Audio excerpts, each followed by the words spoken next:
जम्मू कश्मीर में new liquor policy लाई गई थी, जिसके तहत जो पुराने दुकानदार थे, जो वाइन ट्रेडर्स थे, उनकी दुकानें चली गई और उसके बाद नए कॉन्ट्रैक्टर्स जो थे वो प्रत्येक वर्ष के हिसाब से अब यहाँ पर वाइन शॉप्स चला रहे हैं। लेकिन जो पुराने वाइन ट्रेडर्स हैं, उनके कुछ आरोप है कि सरकार ने जो ये कदम उठाया, न्यू लिकर पॉलिसी लाई, इस पॉलिसी में बहुत से इनडिस्क्रिपेंसीज हैं, यानी कि ये सही नहीं है और सरकार को भी हर फ्रंट पर घाटा हो रहा है। और उसके साथ साथ जो क्वालिटी ऑफ लिकर है और जो दुकानों पर लूट है वो बहुत ज्यादा बड़ी है। मेरे साथ चरणजीत सिंह खालसा जी हैं और चरणजीत सिंह जी हैं, ये नाम को लेकर सर मैं ये जानना चाह रहा हूँ, आज आप यहाँ पर आए, आपने जो न्यू लिकर पॉलिसी है उसको लेकर कुछ फिगर्स यहाँ पर पेश किए हैं, क्या फिगर्स और आपको क्यों लगता है कि ये नई पॉलिसी जो है ये सही नहीं है?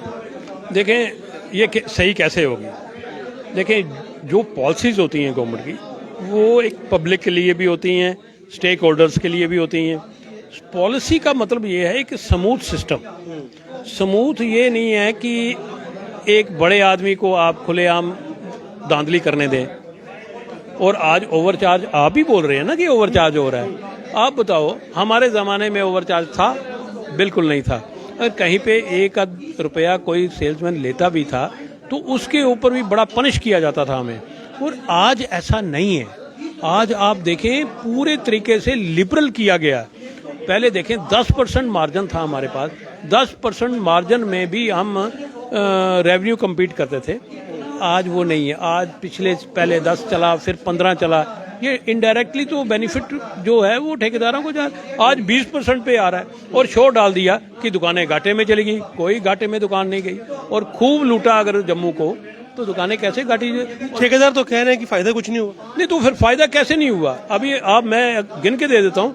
आप बोतल को, जो हमारे पास बॉटल्स का रिकॉर्ड है 1,63,000, 1,63,000 को आप 20 रुपए के साथ मल्टीप्लाई कर लीजिए जो ओवरचार्ज तो कितनी है और एनुअली कितनी बनी? वो करीबन 150 करोड़ से अबव है जो ओवरचार्ज की 150 करोड़ से अबव है। एंड देन आप देखें कि हमारे ज़माने में इनकम टैक्स जो था वो हर दुकानदार जो है 5-5, 6-6 लाख रुपया, 7-7 लाख रुपया अकॉर्डिंग टू देयर सेल वो देता था।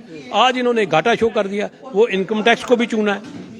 और एक चीज़ मेरे को बताएं कि आज अगर आपने एक दुकान लेनी हो, मिनिमम एक दुकान, तो 10 लाख रुपए पहले आपने EMD जमा करवानी है, फिर आपने 15 लाख से शुरू करना है। 15 लाख और 10 लाख कितना हो गया? 25 लाख। 25 लाख और 12 लाख रुपया आपने वो अपना जमा करवाना है, अपना MGR जमा करवानी है। तो 25 लाख और 12 लाख कितना? 37 लाख रुपया हो गया। 15-20 लाख रुपए का को 60 लाख रुपया एक लाइसेंस होल्डर या ठेकेदार छोटा जिसके नाम पे शराब का लाइसेंस आएगा, वो कैसे उसके पास होगा? तो आएगा वो भी एक साल के लिए। हाँ, और या फिर वो पैसा घुमाया जाएगा कि मैंने आपको दे दिया, आप घुमा लो। ये तो मनी लॉन्ड्रिंग है भैया, ऐसे काम नहीं चलते हैं। एक स्मूथ बिजनेस चल रहा था और उल्टी बदनामी सरकार की भी ठेकेदार कर रहे हैं ओवरचार्ज कर करके। आप आए दिन मीडिया आप ही लोग छापते हो यार, आप ही लोग बोलते हो रोज। हमने तो ये नहीं। आपने कुछ फिगर्स भी लाए साथ में कि कुछ रेवेन्यू में भी घाटा है, वो क्या मामला है? देखें बात ये है कि ये जब फिगर कोड करते हैं ये इन रुपीस करते हैं। रुपीस का मतलब ये होता है कि पिछले दिनों हमारे ज़माने में सपोज कर लो कि एक प्रोडक्ट जो है उसके ऊपर ड्यूटी लगती थी 10 रुपये या 5 रुपये फॉर एग्जाम्पल। आज वो ड्यूटी बढ़ा के 25 रुपये या 30 रुपये या 50 रुपये कर दी तो रेवेन्यू तो बढ़ेगा उनका। लेकिन इन बॉटल्स, इन प्रोडक्ट वो जो है वो कम हुआ। अगर 1 करोड़ 30 लाख 1,63 लाख बोतल अगर हमने बेची, आज इन्होंने बेची 1,29 लाख 1,29,000, तो भैया वो पैसा कहाँ गया? वो बॉटल कहाँ गई? क्लाइंटेज बढ़ी है, 10% क्लाइंटेज बढ़ती है, ये क्लाइंटेज कम हो रही है। ये कहाँ जा रहा है पैसा? और आपको एक चीज़ बताऊं, ये टोटल फेलियर है। ये पॉलिसी एक तो लेट की, आज बड़ी बात देखें 15 दिन एक्सटेंड की गई पॉलिसी, 15 दिन एक्सटेंड की गई और आज ठेकेदारों ने एक माकरी बना के अपनी दुकानें सरेंडर कर दी 15 दिन के लिए, क्योंकि उनको पता है यार हमने पैसे देने, हमें कोई डर नहीं है, अगली बार देखेंगे हम लेंगे नहीं लेंगे।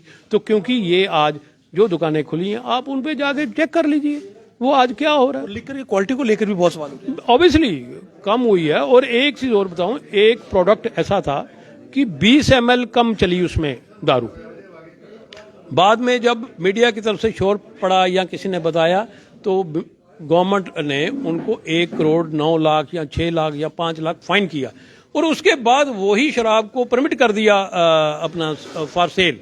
तो वो हमारे क्लाइंट्स जो थे, हमारे जम्मू के लोगों ने तो वही दारू का सेवन किया ना। अभी क्या मांग क्या करते हैं आप? हम ये मांग, देखें, मांग हमारी सिर्फ लाइवलीहुड से जुड़ी है।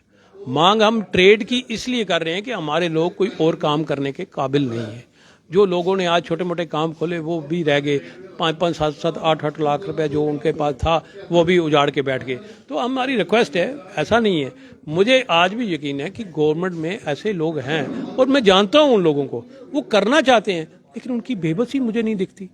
मुझे बेबसी उनकी दिखती है कि भाई वो करने के बावजूद कुछ नहीं कर रहे हैं क्योंकि उनके ऊपर पता नहीं क्या प्रेशर है। तो लिहाजा मैं उनसे भी रिक्वेस्ट करूंगा, आप एक अच्छे तरीके से इसको स्टडी कर लीजिए और हमें जो है हमारा लाइवलीहुड ज़्यादा नहीं दे सकते। अगर कोई पेट भर के हमारे लोग कर रहे थे वो आधा ही दे दीजिए तो कम से कम काम तो करेंगे वो।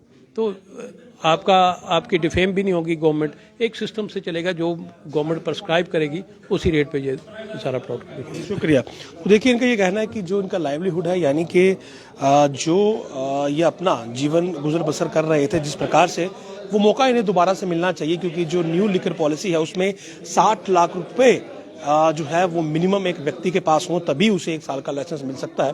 तो ऐसे में ये लोग अपना गुजर बसर कैसे करेंगे, ये एक बड़ा सवाल है और यही इन्होंने सरकार से अपील की है कि इनके बारे में भी कुछ सोचा जाए ताकि जो सरकार की बदनामी इस न्यू लिकर पॉलिसी से हो रही है जिसमें ओवर चार्जिंग और क्वालिटी कंप्रोमाइज को लेकर कई बार सवाल उठ चुके हैं, वो भी ना हो और इनकी भी जिंदगी किसी न किसी तरीके से आगे बढ़ सके। नमस्कार।